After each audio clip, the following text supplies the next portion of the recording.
Welcome to Alzheimer Speaks Radio. I'm your host, Lori LeBay, and I'm so excited that you're joining us today.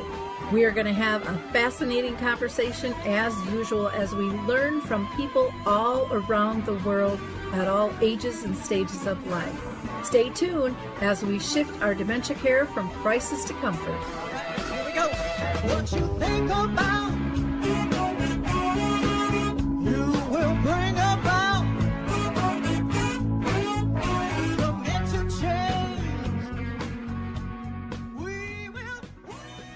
Hi, everyone, and welcome back to Alzheimer Speaks Radio. I'm your host, Lori LeBay, and I'm thrilled that you could join us today. We are going to have a really interesting conversation about a new community that's built using the latest technology and just kind of this lifelong learning of what works and what doesn't in memory care. But before we get into that conversation, I always like to shout out to new peeps who are listening in who might not know what we're about. My own mom lived with dementia for 30 years, and so that's what got me into this space in 2009. We've been doing the radio show since 2011, I believe. And Alzheimer Speaks Radio is about sound information, not just sound bites. So our shows go for about an hour. We like to have an in-depth conversation and learn as much as we can from all kinds of people. Today, we're going to be talking with a professional in the industry. Sometimes we're talking with people with dementia, their families, researchers, advocates. Everyone is welcome here. So maybe, just maybe, you can be our next guest.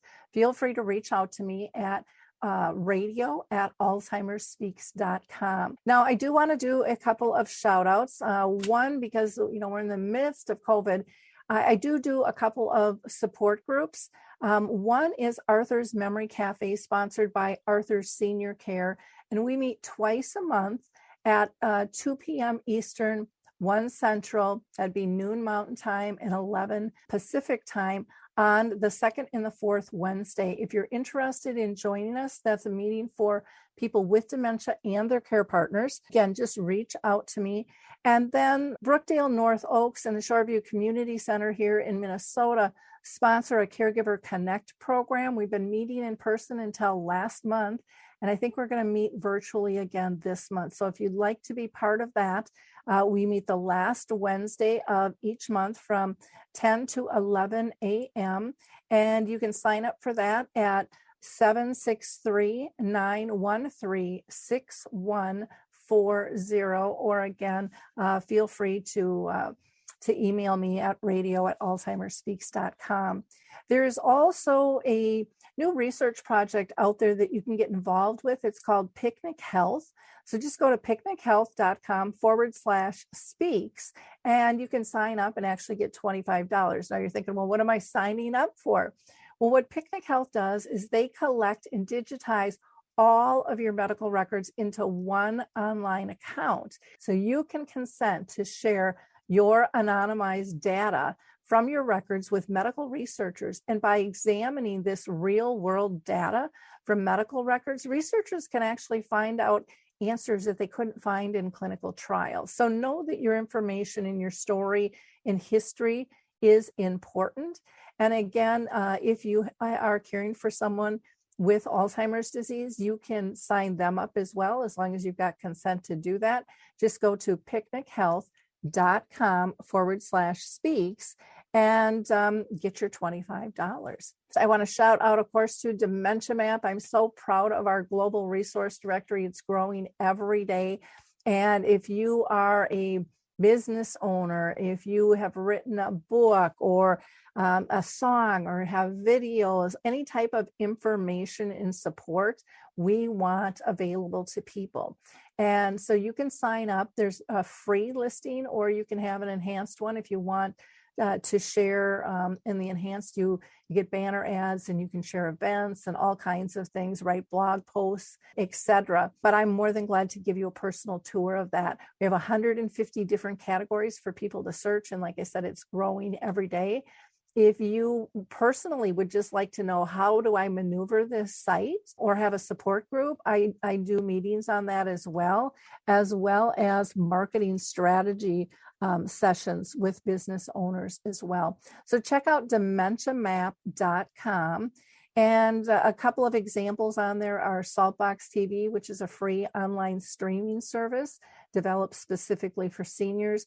Coral Health, who is allowing you to download 2 apps free, Music First and Coral Faith, and the Footbar Walker, who we're going to hear from next. I'm Peggy from Danville, Kentucky, and I'm 91 years old. The Footbar Walker revolutionized my care of George. It absolutely benefits the patient and the caregiver both, and that's the beauty of it. It's so easy to use. It folds up just like a dream. I got it in and out of the car without any effort at all. The saving that I made from having to put him in a nursing home came to about $192,000. The Footbar Walker was designed not only to assist the patient, but also the caregiver. It's like having a portable pull bar everywhere you go. Patients have more control of their motion and pain management, and no lifting from the caregiver is required. Caregivers, put your foot down and quit hurting your own health, no matter which side of the Footbar Walker you're on. It's a win-win. Call 731-924-4444 and visit our factory showroom in Paris, Tennessee, or visit us online at thefootbarwalker.com.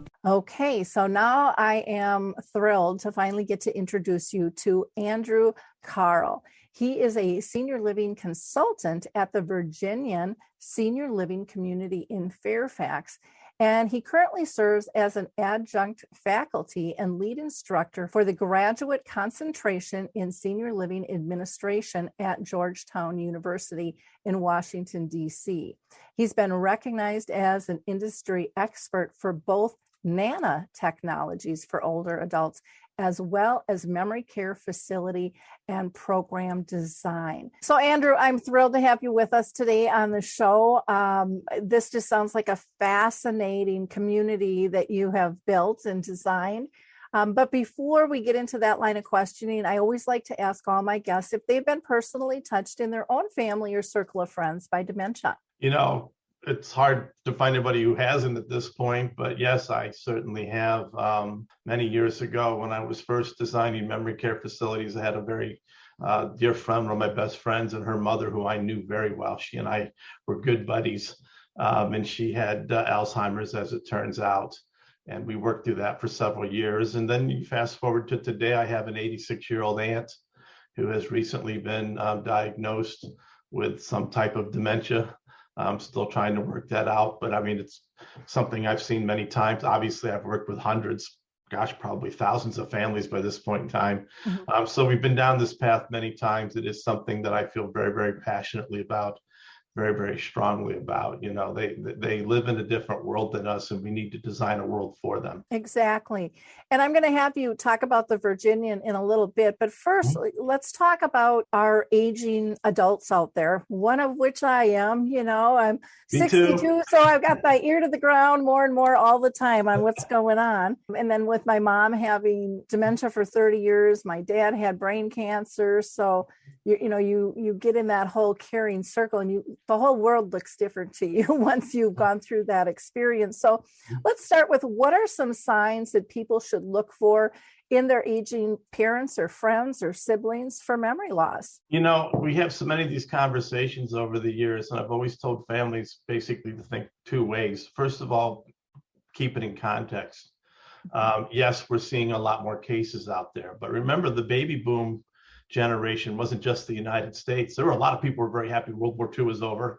And in fact, the United States is something only like 45th of countries in the world with aging population over 65. So the whole world's aging. And yes, we're going to see more Alzheimer's and related dementia because it's a disease of aging populations, right? So, I mean, we're going to more than double, I think, in the United States. I think about 6 million cases, and now they're looking at 14 million by 2050. Worldwide, by the way, they're looking at going from about 57. This just came out last week in The Lancet, a new study, 57 million cases currently worldwide. They're looking at 153 million cases worldwide by 2050, which, if you think about it, is every man, woman, and child in England and Germany combined.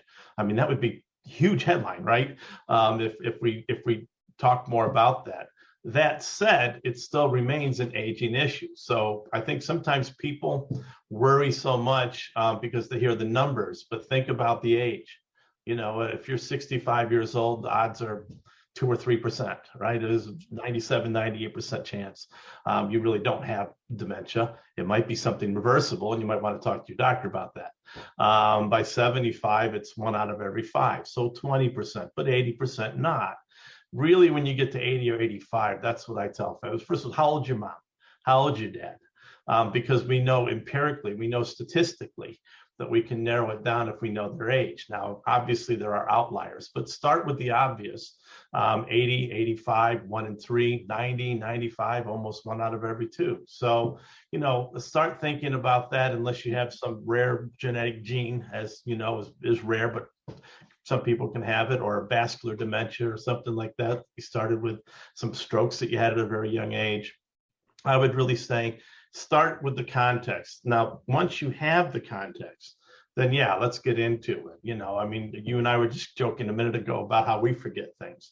Okay, but there's what I call illogical confusion, not logical confusion. Look, as we age, our brains slow down, right? I don't run as fast as I used to. In fact, I can't remember the last time I ran. But I also, we get caught up thinking about other things. I've walked into a room with 7 things on my mind and forgot why I walked into the room. I forgot where I put my car keys. But here's the difference. I didn't not recognize what room I was in. I didn't find my car keys in the refrigerator. So when families come to me, we start poking around at this kind of levels of confusion, regular normal aging confusion versus what I call illogical confusion. It doesn't make sense that someone would not remember a room in their own house, or they're short-term, repeating things from 10 seconds ago, 2 minutes ago. And I know, Laura, you go through this with conversations with a lot of folks. So look for things that just don't add up and don't make sense in terms of normal aging. And when you begin to recognize that, and then it progresses, right? So expressive aphasia, where they can't think of a word, a simple word. I can't remember where I put my, they can't remember the thing I put on my face so I can read. Well, people should remember the word glasses. So when you begin to see those things, frankly, what you're seeing is the beginnings of brain damage. And that's what dementia is. It's damage to the brain. And you can begin to see that path. Yeah, but I also think, excuse me, I also think how many times I get together with friends and somebody's missing a word, and we're all trying to do the word find for it, Yes. And then it takes like all 8 of us to figure it out at times. And sometimes. Yes, and it's on the tip of your tongue, and I've done that too. But again, it's kind of the obvious things where they really are struggling to find an object. This is your semantic memory, right? Your ability to retain facts, just to really piece together that word glasses, which may be on the tip of your tongue, but when it happens all the time, what you're seeing is some damage to their semantic memory and their ability to retain facts. Mm-hmm. Yeah, the older I get, of course, the older my friends get. And so more people, I think, because there's so much news about it, yes, they're more worried, and you just gave a great example. A friend said, I go up the steps, and I had 2 friends in 1 week ask the same questions. I go to a room and I don't remember why I went in there. And I said, but what were you thinking about when you were walking into that room? And they named like 45 things. And I'm like, well, then that's pretty easy to understand why you didn't remember. It wasn't a priority for you at that time. And, exactly. Did you figure it out later? Oh, yeah. And you're right. It wasn't important. Exactly. And again, I don't run as fast as I used to, right? Physically, but your brain processing speed does slow down. Now you can exercise your brain just like you exercise your body. But the fact is, at a certain point in time, you can give up your dreams of playing in the NFL. You're too old. But that doesn't mean you can't function. It doesn't mean that you don't have a high quality of life. And it doesn't mean you have dementia. But what you're looking for is progression and things, again, illogical confusion, too much confusion, really, really grasping at things that happened 30 seconds ago. And then as it progresses through expressive aphasia, but then even receptive aphasia, where now they don't even catch the words you're saying. That's the next level. And so that's where you see that their semantic memory is actually being lost. Okay. Now, another question people ask all the time is, when do I know when it's time to start looking at, assisted living or memory care options for a loved one? Well, how do you know? It's basically a checklist of 4 things that I walk families through, and I've done this. I do this with friends. I do this with my neighbors. I do people like to ask, and we kind of walk through the same thing every time. The first and foremost one is he or she safe? Period. Mm-hmm. I mean, the first thing is safety. Are they safe in their house? Are they going to leave the stove on? Are they going to eat spoiled food? Do they smoke? Are they in danger of burning the house down because they forgot to put the cigarette out? Do they still drive? I think you and I both know how many of these folks drive, and it's scary. It's actually a myth that seniors are bad drivers. Statistically, they're safer than actually every other age group, especially teenagers. But the reason is most voluntarily stop driving when they know they're not safe. Mm-hmm. But we do know that there are seniors who are driving who have no business driving. My aunt, unfortunately, just last week, got in an accident, ended up on the median in the middle of the road. She's okay. But my family and I were kind of relieved to find out that her car needs to be repaired now. And I've already talked to the repair shop to tell her that there are supply chain issues and we can't get the parts for a while, as we get her used to the idea of no longer driving. And then Spam said, well, I did take mom and dad's keys away. Okay. Did they forget how to call a cab? Is there a bus station nearby? We read stories every year you see in the news of people who got on a bus or literally called a cab. So you have to think about, first and foremost, are they safe? And you really got to pin that down. If they're not safe, you almost don't need to go to the other steps. Now, the other steps are important. Number 2, can they meet, or can you help them meet their physical needs? How are they eating? Malnutrition, by the way, is one of those forms of reversible dementia. You'd be surprised sometimes, even if they do have early stage dementia, how it can be exacerbated by poor nutrition. I've actually had families over the years who came into assisted living and were told their mom had Alzheimer's, and we gave her 3 square meals a day, and all of a sudden she didn't have Alzheimer's. She was malnourished. So, look at these things. Can they meet those? Can she bathe? Can she dress? Can she get to the toilet? Can she manage her meds? And I'm saying she here. But, then there's what we call, those are activities of daily living, but other physical things, what we call instrumental activities of daily living. Can they drive? Can they cook? Can they manage their money? A lot of scam artists out there who love to take advantage of seniors with cognitive deficits. Call them on the phone, get access to things. Can they manage their meds? So can they meet their physical needs to stay at home? Can you help them do that? The third thing then is people underestimate, but can you meet their social and emotional needs?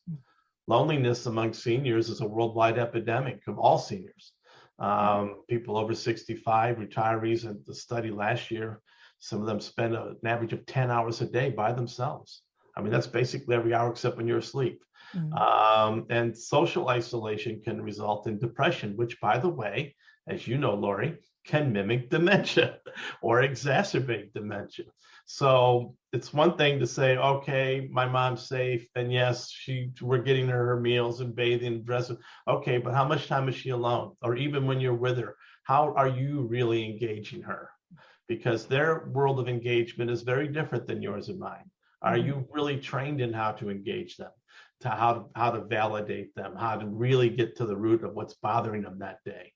And, unless you're trained in that, it can be very, very hard to keep them engaged in the kinds of activities that will help them. And this is why they sleep all day and are up all night. Sundowning, as people who Alzheimer's who are up during the night is also, frankly, kind of a myth. If you manage their day right, you'd be amazed how little sundowning takes place. So, and then the fourth thing is just I look at the families and say, look, we've talked about safety. We've talked about their physical needs. We've talked about their social needs. What about your needs? We know that there's about 11 million caregivers of people with Alzheimer's, dementia in the United States.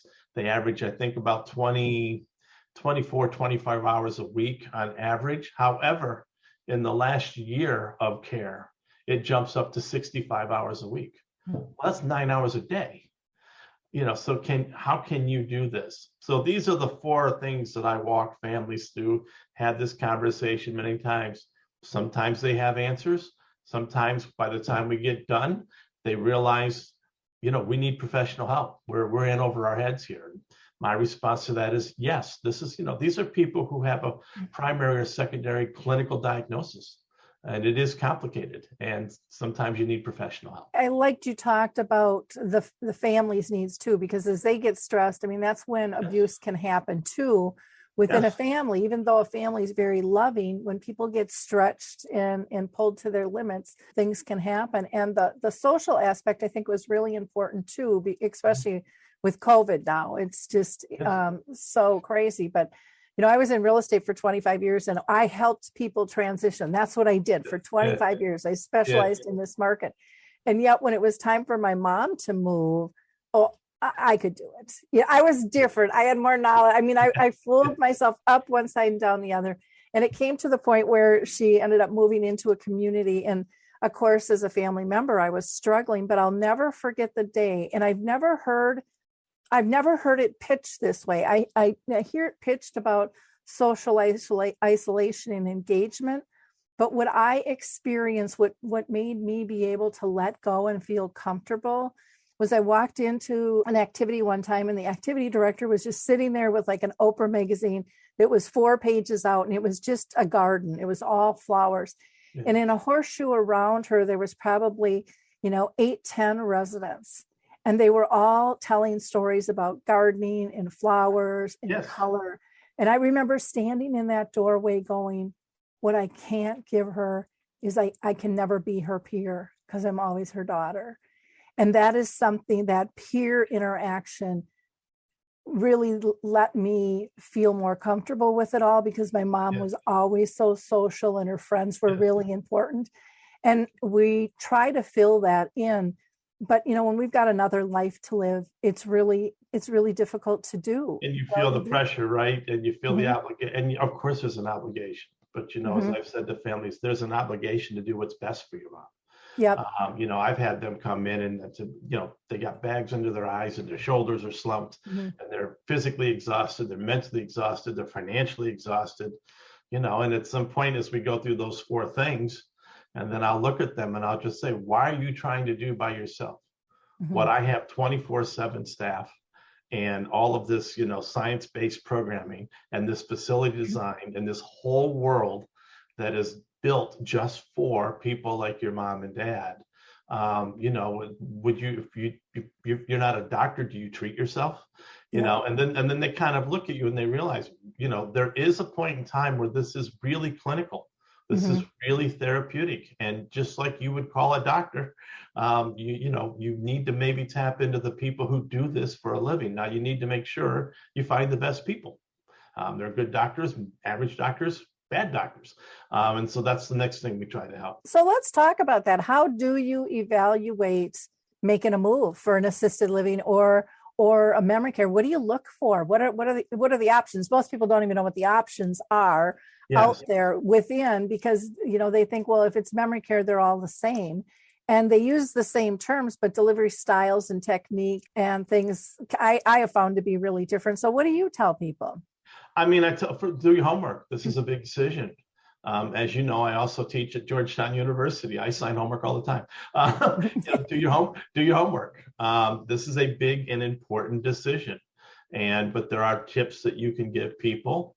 Look around. You just said something a minute ago that is very true. A lot of these communities look pretty much the same. It's like the difference between a Hilton and a Marriott and a Sheraton. You can take the sign down, put up a different sign, nobody would know. But you really got to get into the details, and you've got to do your homework and really know what you're looking for. One thing I tell them is don't go to just one place. Visit 2 or 3 places so you can compare. Have them do an assessment. Now, they're required to do an assessment, but who says you have to accept the first assessment? Get 2 assessments, get 3 assessments, get 4 assessments. They don't cost anything. But sometimes you're going to get a community, frankly, that happens to have 1 memory care apartment available and no assisted living available. And they're pretty convinced your mom really needs memory care.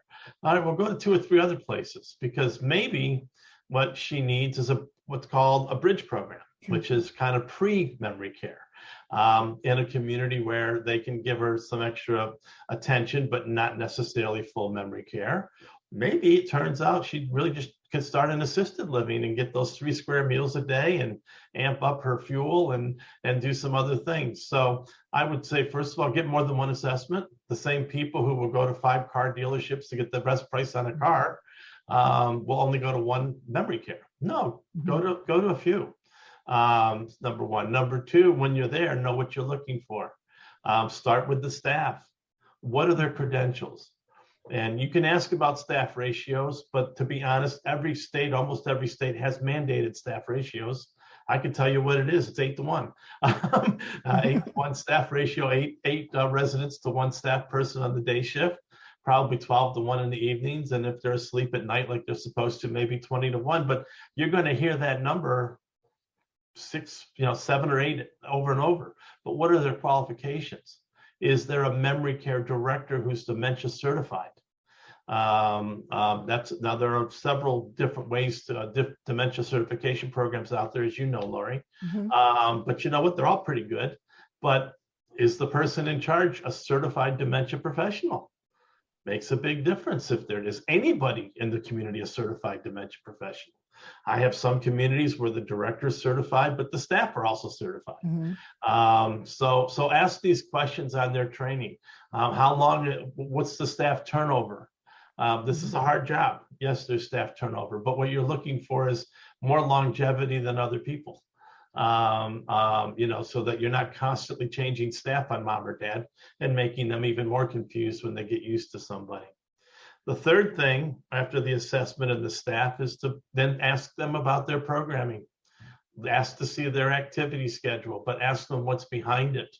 The Virginian, by the way, is managed by a company, I think you probably know, Life Care Services, LCS out of Des Moines, but LCS is the largest provider of full continuum senior living communities in the United States. They have 140 communities nationwide. They just won the J.D. Power Award for the 3rd year in a row as the highest rated full continuum provider, independent living provider in the United States. So they're a good company. But what they also have for memory care is a program called Heartfelt Connections.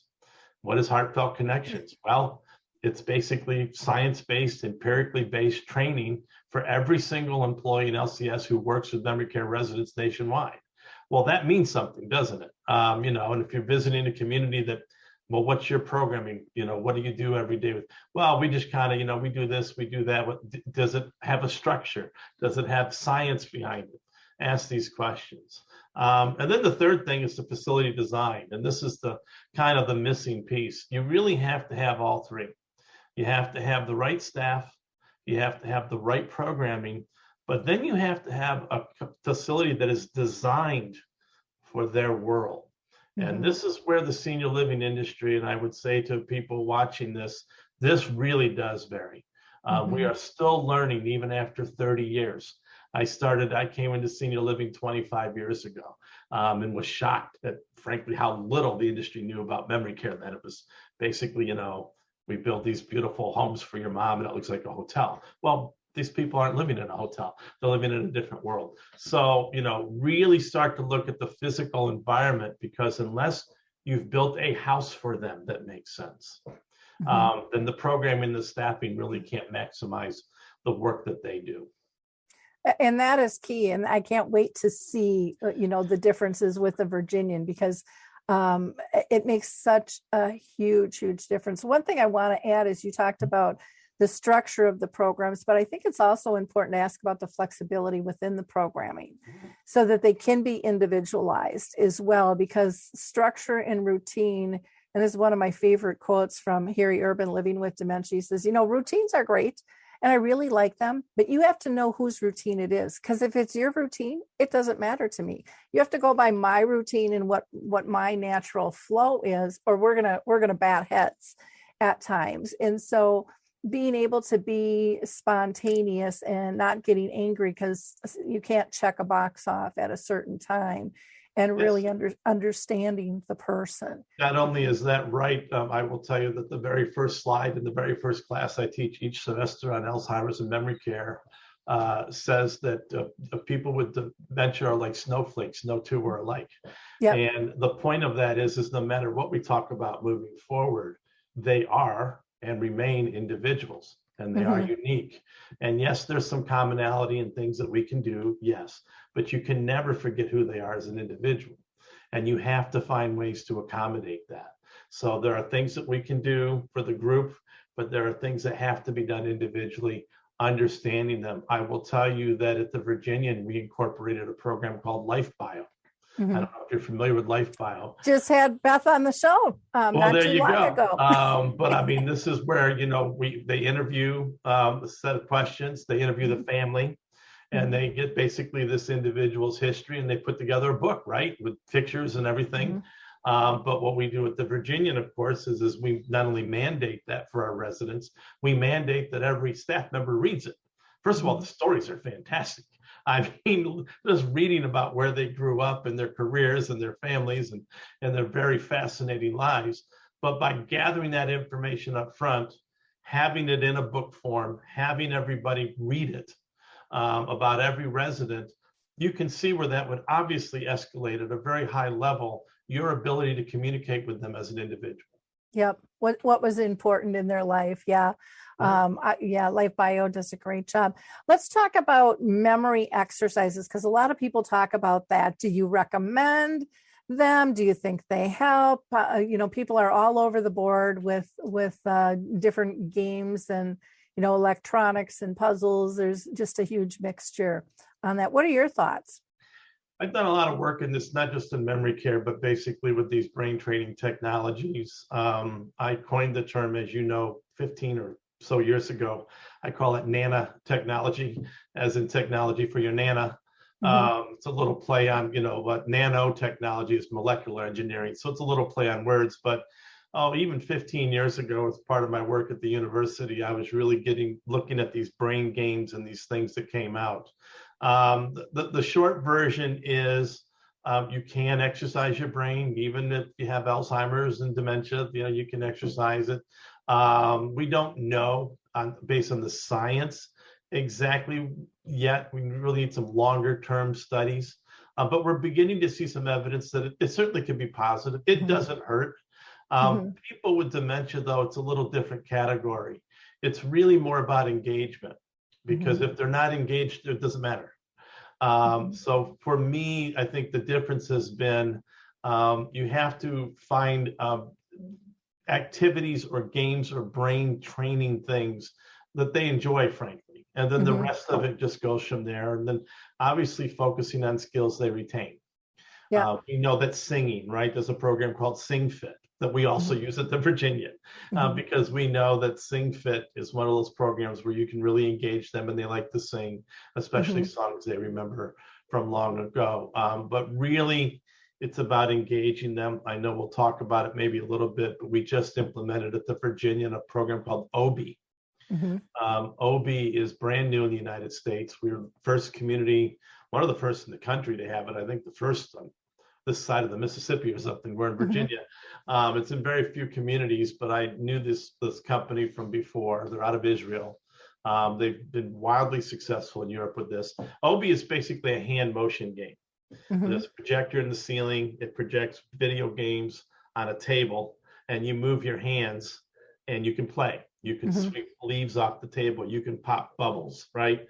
Things like that. And you can have 4 players and you can keep score, not keep score. But what they did was they've developed 4 or 5 dozen different games and memory care specific. So it has like 4 levels of difficult. If it's too difficult, you can make it easier. If it's too easy, you can make it harder. And then you can gather all this data as they're playing. And you can really gather over time a real sense of your residents, not just as a group, but as individuals. Hey, Peggy really likes this one, but she doesn't stay engaged very long at all with this one. And John likes this one. And it's that kind of data is incredibly important in terms of really using technology, not just to play games, but gather the data that helps us really zero in on them as individuals. And rather than just everybody today, we're gonna do we're going to color some pictures for 20 minutes. Mm-hmm. Well, we don't really know if that makes a difference, but with technology and data, we can find out what's really making a difference. Oh, yeah. OB is cool. There's another one called Inspired Inspirations. Mm-hmm. I want to say they're over in Scotland. That's pretty cool too. And that one doesn't have any subscription fees, which a lot of times are really costly. And they just have a wide variety of things. I won't get into it, but that one is pretty neat too. Let's talk about the facility design. There's so much out there. It's like it's hard to know even where to find everything, because this industry is growing so fast. And I love that. You've been consulting, to work on this advanced memory care building that has this full spectrum, not just memory care, but of senior living, as a whole. Mm-hmm. And my understanding is you guys spent like $56 million in renovation in this. Yeah. So let's hear about the technology, the design, the therapeutics, and why it's so different and why it's so cutting edge. Sure. Well, I'll do a little bit of background, and then I've got a few slides I can share. But my background is originally I was a hospital administrator, hospital CEO, and specifically rehabilitation hospitals, physical rehabilitation. And I happened to work at a hospital in San Antonio that had one of the leading brain injury programs in the United States, one of the leading brain injury neurologists in the United States. And he taught me a lot. So long before something like assisted living even existed, I'm kind of dating myself now, but we knew that there were certain things that we could do with cases of brain injury. So I came into senior living and frankly was kind of shocked 25 years ago. But then it made sense. This was an industry that was more hospitality focused, building things that weren't nursing homes, right? That was our goal. And that was great. We did need places that didn't look like nursing homes, but they really didn't understand the therapeutic milieu that's necessary for somebody who, again, has a form of brain damage. So I took a lot of concepts that I had learned, frankly, in the brain injury rehab world and designed our first memory care program. And then moving forward, I think the industry has worked really hard. We've all worked really hard for 25 years to really develop now in the United States, frankly, the best memory care facilities in the world. We've actually gotten very, very good at this for those of us who have gotten very, very good at it. Now, what I would say to your listeners there is still a wide gap. Mm-hmm. There are still providers who frankly put a keypad on the door to secure the door. And really, there's not much difference between the assisted living side and the memory care side. There are providers, quite frankly, who have gone too far, where they've built communities that are frankly almost cartoonish and over the top, and just how much stuff they have that frankly is way too much stimulus and way too distracting for folks.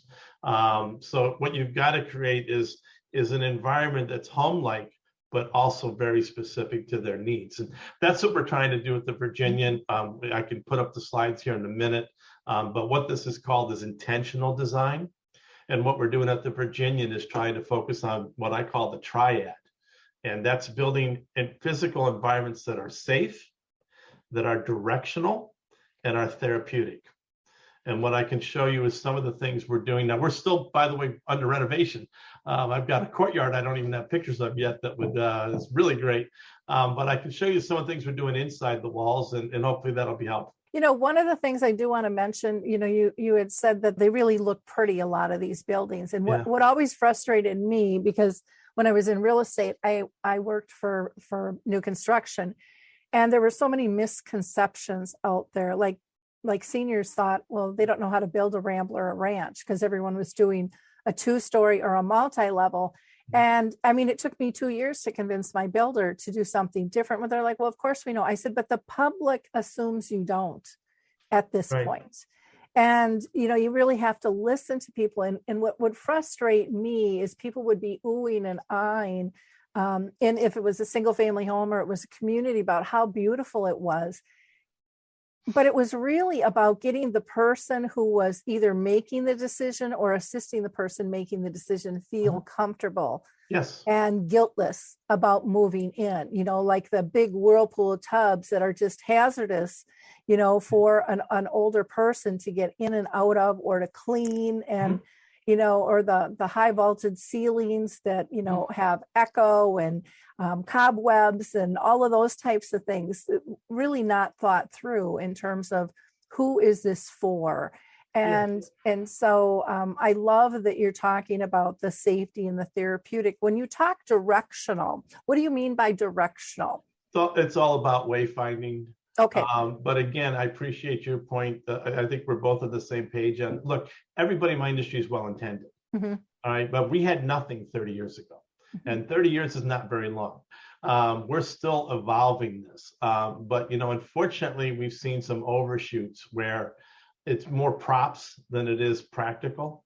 Mm-hmm. And I would say to families, look, be careful. You walk in, for example, it's very common to have what are called these life skills stations. Mm-hmm. All around, right? There's a sewing station or a bassinet nursery or an office with a desk. All those things are fine, by the way, depending. Mm-hmm. But what you need to ask is, when's the last time it was used? Mm-hmm. Is it just a prop? A nursery, by the way, is very popular to have, little babies and rocking chair and all that. But if no one's using it, so if you have these life skills stations, is it just a prop, or is it because it's applicable to the people you're serving? But I mean, I've got to tell you, I see an awful lot of life skills stations with an awful lot of dust on them. Is there a better way we can do that? What we've done at the Virginian is we've created lounges with themes, not a little station. And I'll show you what we're doing. For example, we saw a big thing maybe 10, 15 years ago called these Snowzlin rooms, where you would put them in a room and with no windows and light, and you would put on these lava lamps and these sounds and these smells. Well, I mean, my gosh, it was kind of bizarre. What we've done is we've created a sensory lounge. Mm-hmm. You're not closed in a room, but you are in a lounge, and in a much softer way. And I'll show you a picture. We can create that sensory experience, but without doing it in a way that, to be honest with you, was kind of bizarre. Much more rational approach. So this is what we're evolving as an industry to create these better environments. Yeah, and there's been great examples out there of the sensory room. I remember I can't remember who it was, but they made kind of a beach room, and they had a picnic table, and they had sand on the floor, and they had the waves rolling and all that. But then the cat in the community thought it was a big kitty litter box. And so that didn't work so great, so it's knowing all of your environment with things. I am familiar with that community. And that is a cool idea, by the way. Yeah. It's basically a virtual reality room. Mm-hmm. Which is different than the Snowzlin rooms, which again, I'm sorry, maybe it's just me, but they're so over the top and so kind of almost like a weird discotheque or something. That's not a world where, they need to be. You can do it in other ways. And again, make it home-like, but make it purposeful. This is what I mean by intentional design. Everything we're doing at the Virginian, literally down to the doorknobs, has a purpose. Everything. Okay. And so we can look at examples of that. I love learning why things are done. And like I said, in real estate, I took tours all the time. In this business, I take tours all the time. Yeah. I can only say in all of those years, which is, over probably close to 40 years, there was one tour that stood out to me.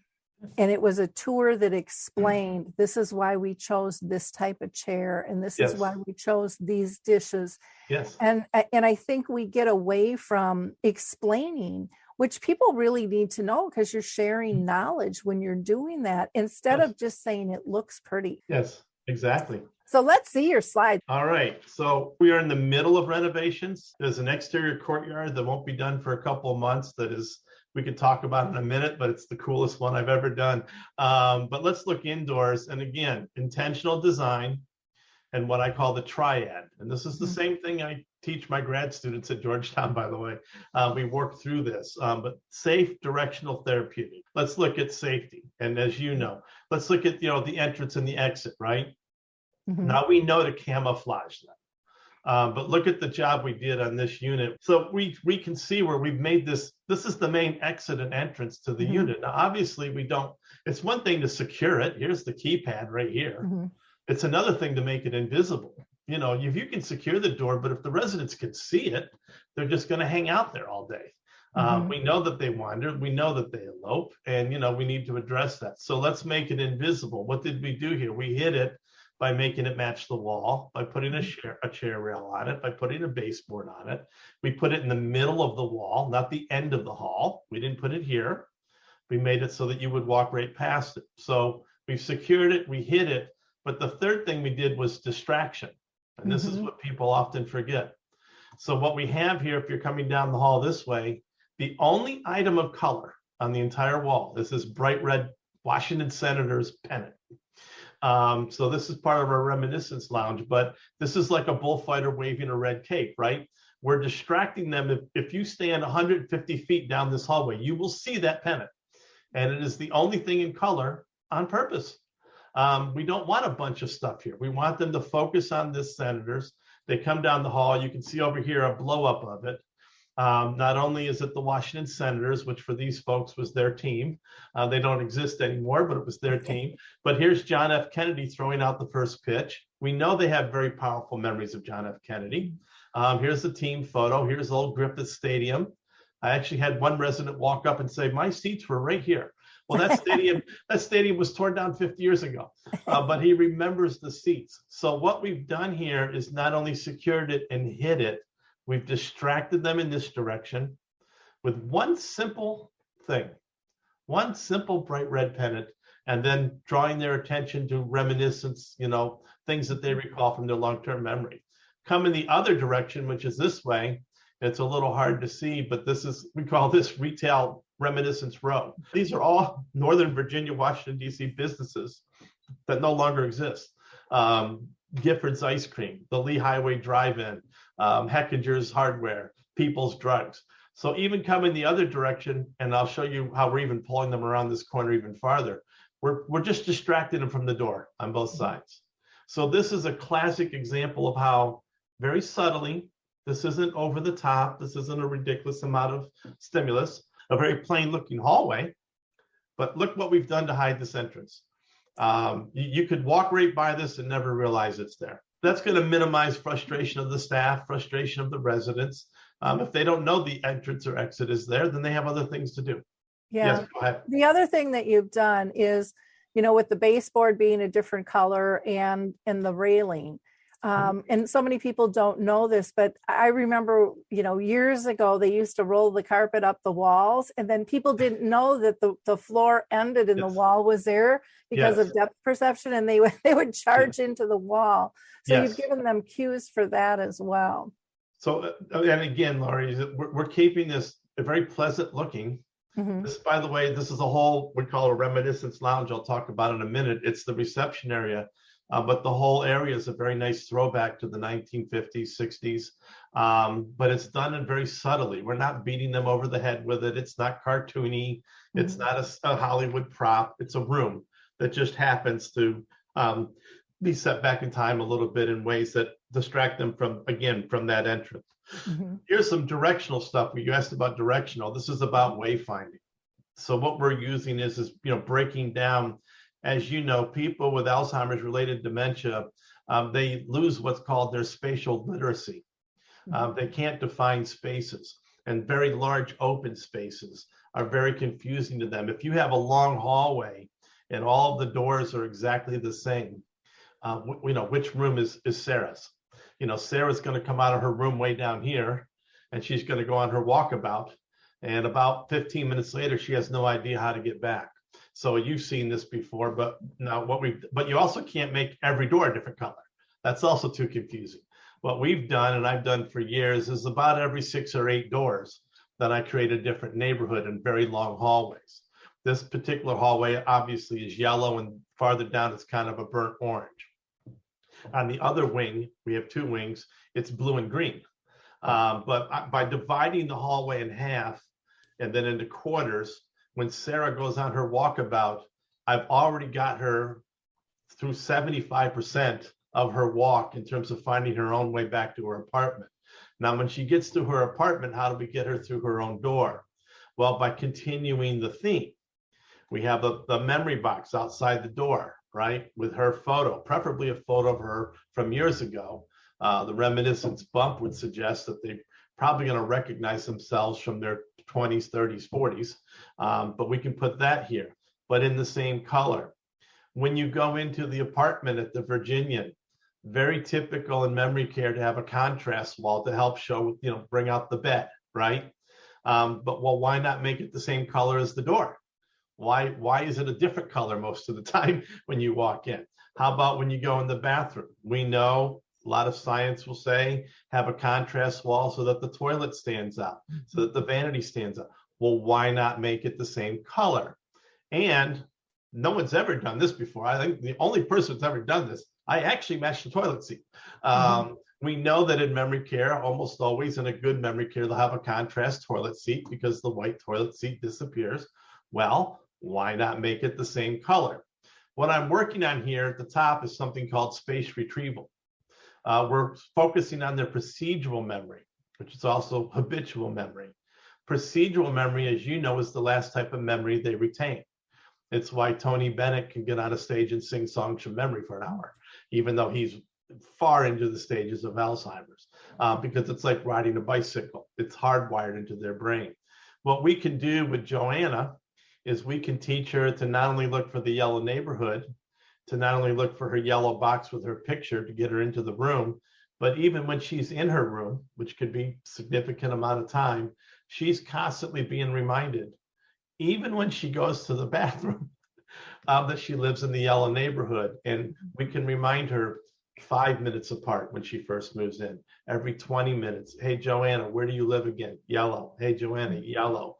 And then 30 minutes apart, couple hours apart, couple days apart. Eventually, we can get the color of her neighborhood hardwired into the procedural memory, which is the last type of memory she retains. So you look at these pictures and you think, well, that's kind of a pretty yellow, but it's intentional. It's very, very important that all of these things match in color, whether it's orange or yellow or blue or green, because we can help Joanna find her own way to her room. That boosts her self-esteem, that minimizes frustration. She's not, this resident's always walking into the other rooms.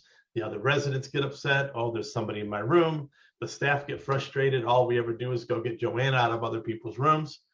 We did that to her. If we had simply designed the environment properly in terms of giving her direction and wayfinding, we could have tapped into her retaining memories, memory skills, and taught her how to find her room on her own and make her very, very happy with her life.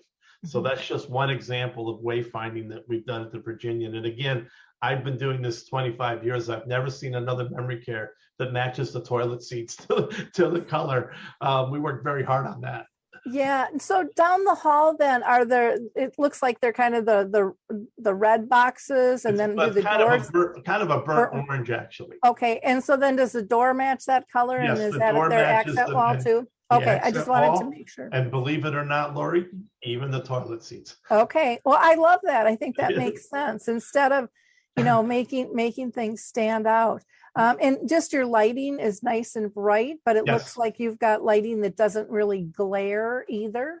It's and obviously, and thank you, lighting, obviously, as we age, everything, when you're 85, no matter what light it is, it's twice as dark as what you and I see. And that applies to people with dementia as well. So yes, a lot of natural lighting, but also we work very hard on the interior hallway lighting. Yes, that is a very bright hallway. By the way, that's also circadian lighting. It's programmable, and we can talk about that in a bit, but the entire facility is on circadian lighting. So the light comes up naturally inside the hallways in the morning. It's the brightest in midday, goes down at night, and it helps them with their natural rhythms. Love that. Does that go into the rooms as well? Yes, it's in the resident rooms as well. Okay. And if they bring their own lamps, they can plug it into an adapter that will tie it into the circadian lighting. Wow, cool. And we can do that in the bathroom. We can do that room by room. We can do that hallway by hallway. We can do that lounge by lounge. It's a very sophisticated, this is the most state-of-the-art circadian lighting system out there. In fact, we're one of the first memory care communities to even have it. Neat. There's been other circadian lighting systems, but frankly, they weren't very good until we found this one being used at a luxury hotel in New York, actually. The owners found it and brought it in. And when we saw it, we said yes, because I frankly wasn't, a little dubious about some of the circadian lighting in the past. But this one has taken it to such a whole new level that we wanted to be the very first memory care to have it. And so we are. Neat. Here's another example of directional. I was talking a minute ago about dividing the hallway into, two colors. So this is the other wing where you're looking at the blue neighborhood. But part of that is let's say it's Joe. All right, we got him to the blue and we can get him to his memory box. But how does he remember if his room's on the left or the right? Mm-hmm. Well, little subtle thing, but guess what? On this wing, all the photos on the left side are landscapes and all the artwork on the right side are animals. On the other wing I showed you a minute ago, by the way, all of the artwork on the one wall is people and on the other wall is buildings. And so this is another way that we can break it down. Remember, their spatial literacy has been depleted. Mm-hmm. So we can get Joe on his walk or Sarah on his walk. We can get him to the right neighborhood. Then we can get him to the right side of the neighborhood. Then we can get him to the right memory box and into their room. And they've done that all by themselves without any help from us. Their life is dramatically improved. The milieu is dramatically improved. And we can do it in these very subtle ways. It doesn't, if you were just walking down the hall, you wouldn't notice that we had done that. Mm-hmm. But we can teach Joe and Sarah that we've done that. We can teach Joe to look for the deer, not the mountain. And these are things that we can do to improve their life, but without being cartoony, without being over the top, very subtly in ways that, as you so well said a few minutes ago, if we didn't explain it, you wouldn't even notice it. Yep. Here's therapeutics. So we talked about safety and wayfinding. Here's some therapeutics. I talked a minute ago about how we don't have life skills stations, but what we developed are lounges that have themes. So entire rooms. So this is the reminiscence lounge, and you saw some of it a minute ago. Mm-hmm. This is the main reception area, but all of the photos are black and white on purpose, and they are all throwbacks. And because it's Washington, D.C., of course, in this, I don't know if you can see here in the one setting, but this is the Lincoln Memorial. Mm-hmm. But specifically, buses crossing the Memorial Bridge coming back into Virginia in 1959 that have the names of Virginia bus stops on them. And before there was a subway in Washington, D.C., these are the buses they rode. And so I actually had a staff member the other day. She was we just put this picture up and she said, "Oh my God, Westover on that bus. I used to live at Westover." So, these things are done on purpose. These are not just random photos. This is the Capitol, but back in the day where you could literally drive up and park in front of the Capitol and walk in. This is the Capitol they remember. This is old hot shops, old Marriott hot shops. That was in Virginia. And these are those other retailers I talked about. So all of the photos, there's one of the Pentagon. Back in the day, if you lived in Northern Virginia, you probably worked at the Pentagon. Mm-hmm. In fact, I had a resident the other day. I was there, and I know he's a retired colonel. And I said, "Did you ever work at the Pentagon?" He said, "Yep, 20 years. But then he pointed, he said, "But that's the south parking lot. I parked in the north parking lot." So but that was a photo of that parking lot from the early 60s. And that's literally when he parked there. So these are things we've done in this lounge. This is a really cool thing I just wanted to tell you about. This is obviously a countertop, but we worked very hard. These are 1, 2, 3, 4, 5, 6, 7, 8 high school yearbooks from high schools in Northern Virginia in the late 50s and 1960s. eBay is a wonderful thing. I wish 25 years ago when I was designing memory care, I could have had access to eBay, because I went on eBay and found all these old yearbooks. These are the high schools they went to school at. And so instead of just having books on a shelf, families will come into this reception area, immediately look at these black and white photos, immediately go grab. One daughter came in and she went and grabbed this yearbook. She said, "Oh my gosh, that's my alma mater." She went to McLean High School. And she said, "Now this was before me," but she spent 15 minutes flipping through that yearbook, forgot to visit her mom. So this is a room not just for the residents, but for families. When you walk into this one room, you are immediately taken back in time. And the last part here, this is a rounded bookshelf that intentionally has every item on this shelf is from the home or office. from the 1950s and 60s. So here's some old cameras. Here's an old phonograph. Here's an old typewriter, this yellow phone. We set this up the first day, and one of our residents, I came in, she had picked up this yellow phone and was sitting at the table dialing it. And people said, why'd she do that? And I said, well, because she probably had that exact yellow phone in her house. So these are the things that we did, that everything is intentional. And by the way, yes, they're welcome to pick up some of these items. Not the typewriter because it's too heavy, but some of these items, this little brownie camera, I picked up one day, and there were 3 or 4 residents sitting behind me, and I turned around to ask them if they remembered this camera, and every one of them did this. Because their connection to that was, if you pointed that camera at them, you were taking their picture. So I went ahead and clicked a picture of each one of them, and they all brightened up and smiled. So look at the power of this room. By the way, up here, this is an old hat box from a department store called Woodward and Lothrop, which is very big in Washington. They don't exist anymore. But I found this hat box with the hats on eBay. So this is a room where they're going to walk in and again, and then we can move on. Everything in this room is a memory for them.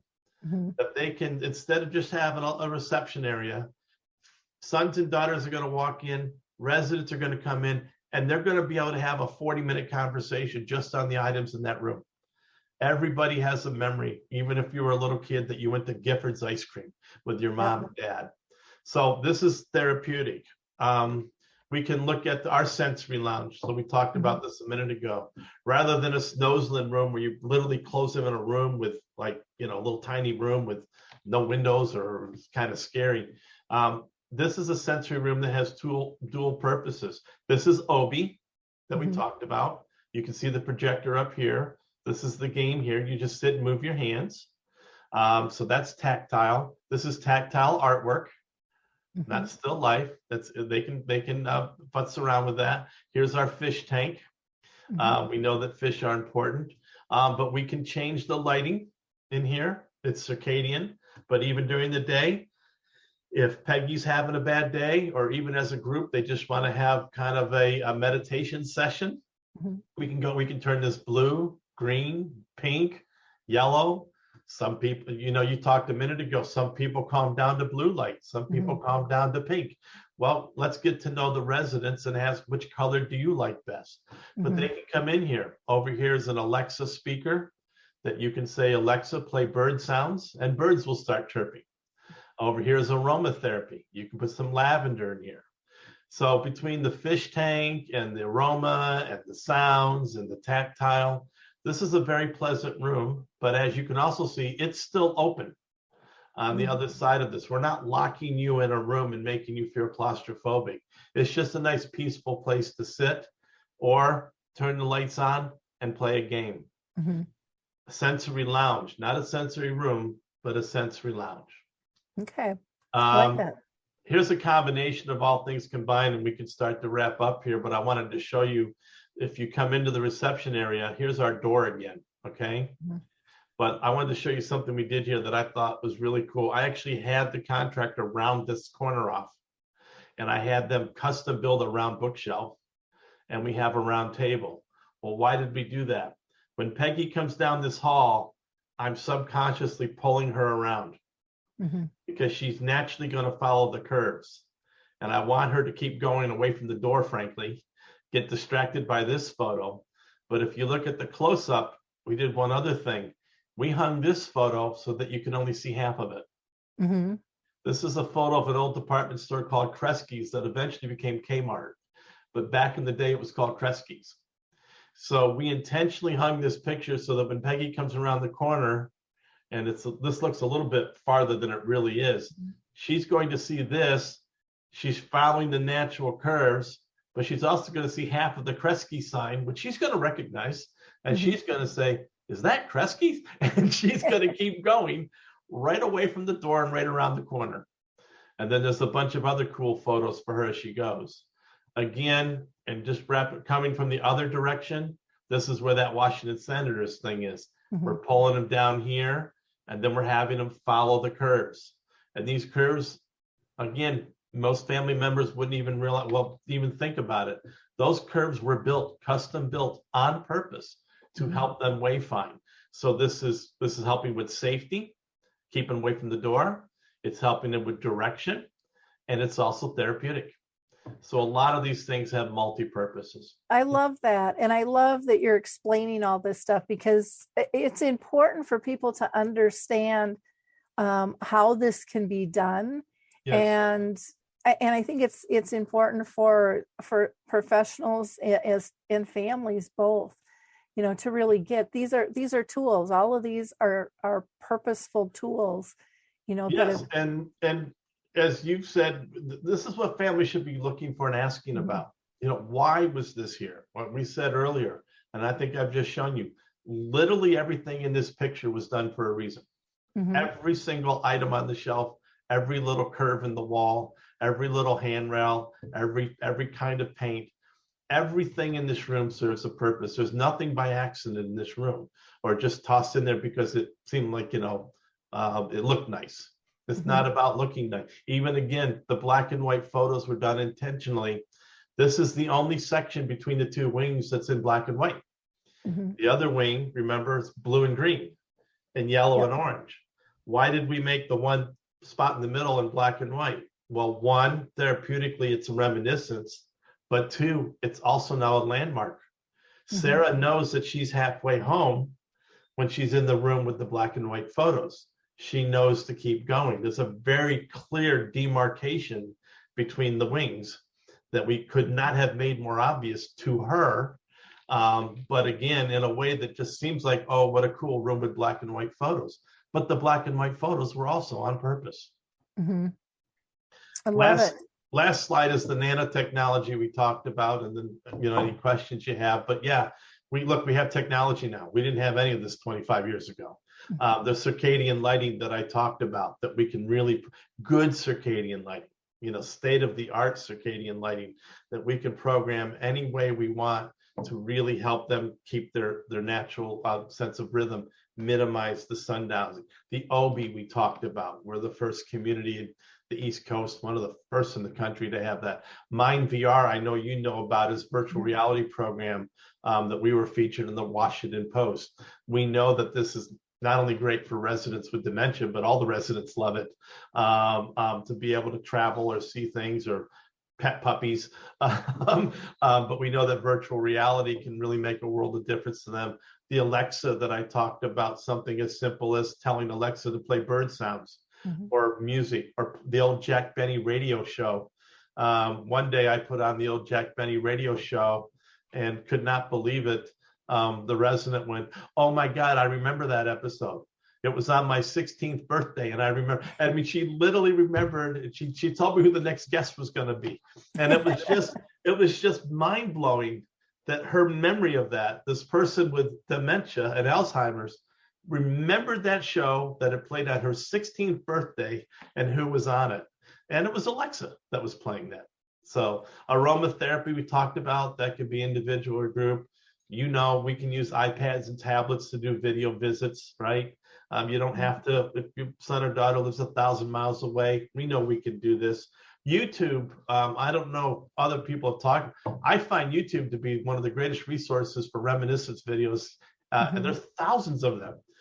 You can find a video on 1950s cars. You can find a video on 1960s New York City. You can find a video on 1960s stores. So YouTube is things that you can put on the TV instead of just turning on the TV to something random. You can play. Finally, robotic pets, we're buying those. We haven't got them yet, but we're looking at the next generation of these robotic pets that are much more realistic. You mentioned the cat before. We don't want to have to worry about a cat in the sand, but we also don't want to worry about a little bite or a scratch or, things like that. Sometimes for the animals, it's not a scary environment for them. Sometimes it's too big, too many people. But robotic pets, this next generation robotic pets, can be held, can be cuddled, and these kinds of things. So wrapping up here, but you see safe, directional, therapeutic, and using technology to make it all come together. This has been fabulous. One thing I didn't ask you when we were looking at the rooms that I should have, do you use sensory lighting at all in terms of you've got the circadian, but do you have, like, when they walk into the bathroom, the light automatically goes on? Yes, or? actually we do. Thanks for bringing that Okay. up. Yes. All kinds of things you can do. And again, I would only say to anyone who's really thinking about this, and they can reach out to me too, but you've got to keep it home. Like, you can't, you can't have nothing. But you also can't make it so that it's just so over the top. It's just too much stimulus, too many colors, too many gadgets, too many things going on. Break the spaces down, help them with their spatial literacy, but do it in subtle ways. Help them use their procedural memory to learn how to use the wayfinding cues, the landmarks, the cueing. And when you bring it all together, it's a wonderful thing.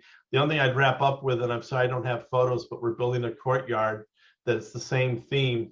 It's going to be a half of a 1960s backyard with a white picket fence and a picnic table and a clothesline and a birdhouse and a doghouse, and all that, and back porch with rocking chairs. But here's the cool part. They will exit through a white picket fence. There's a mailbox too, right there. They get the mail, but they will cross a faux street, and they will enter on the other half of the courtyard an archway into a park.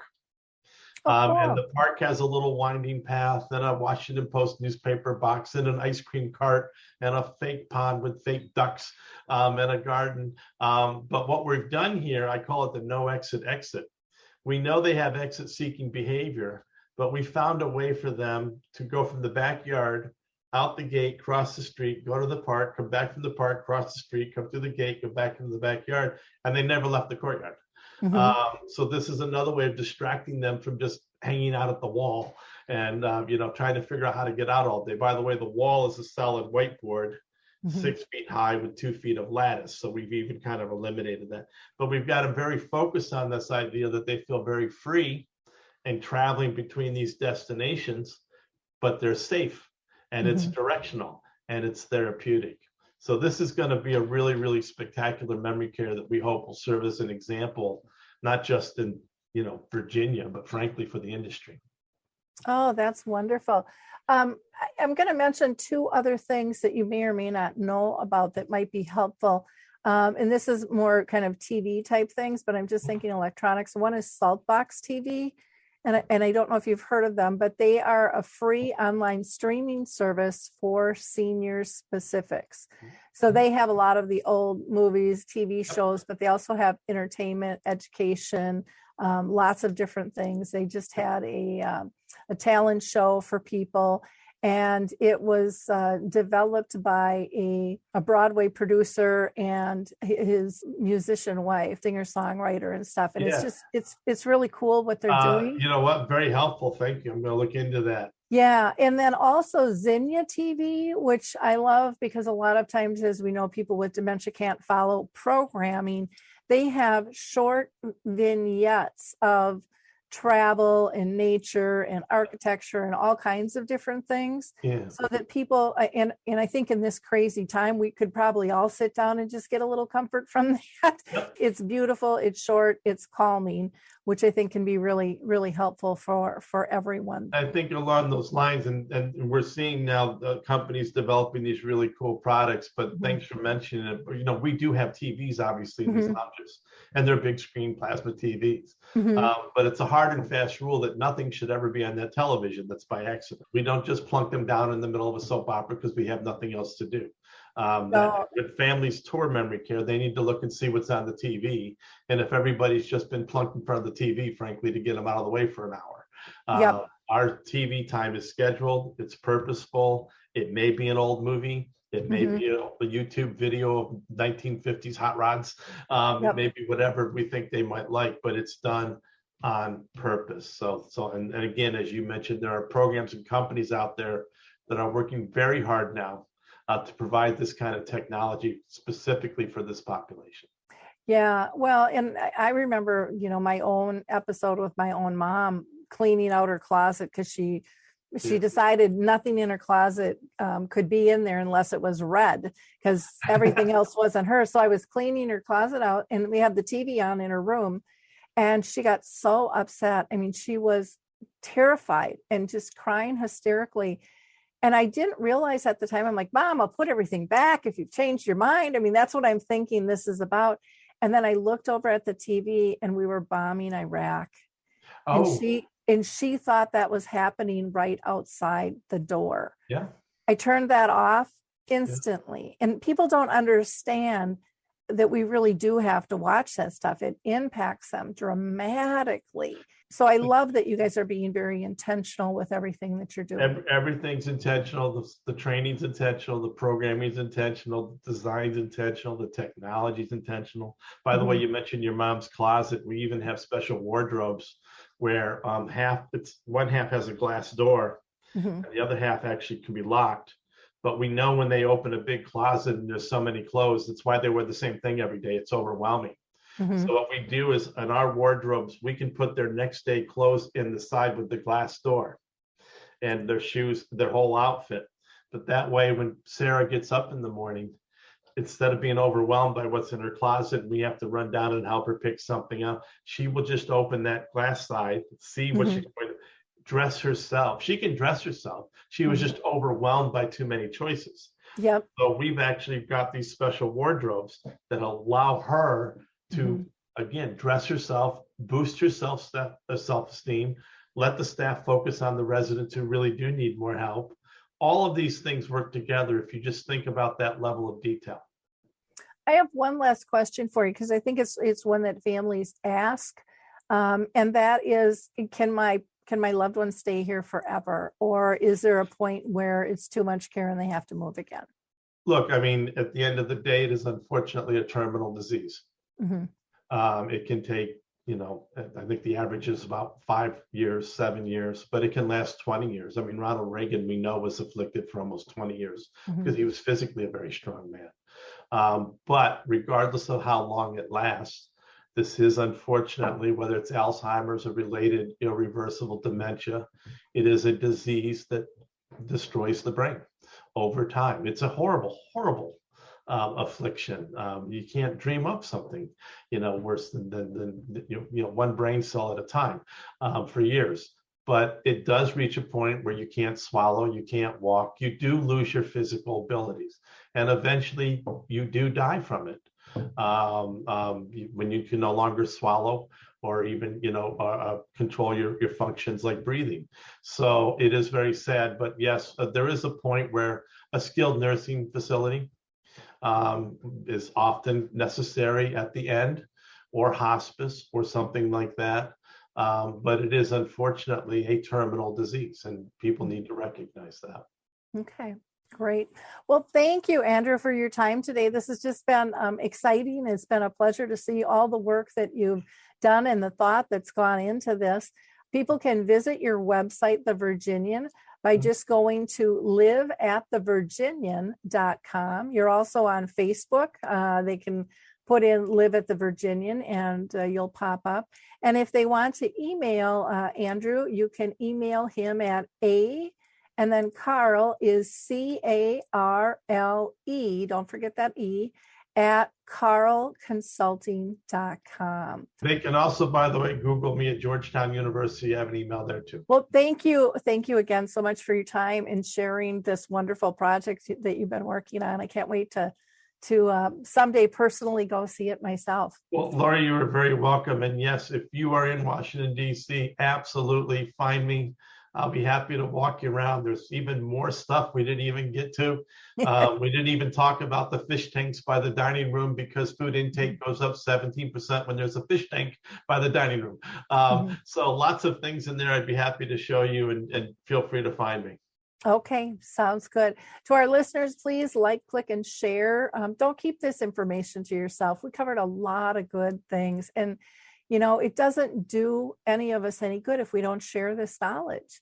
We can push through and we can serve better, both as professionals and as loved ones, when we have more knowledge regarding this disease and how to care better. So thank you so much. We'll talk to you next time. It's time to rethink, renew, and reimagine retirement. Hey everybody, Jared Sebesta here, host of Retire Repurposed. Now, this podcast is about the non-financial parts of retirement, which many times can be even more challenging than the financial. We believe retirement is not the end, rather the beginning of what could be the most impactful, purposeful, and fulfilling season of a person's life. So don't retire, become repurposed. To listen now, search Retire Repurpose on your favorite podcast platform, Senior Resource, or Life Audio.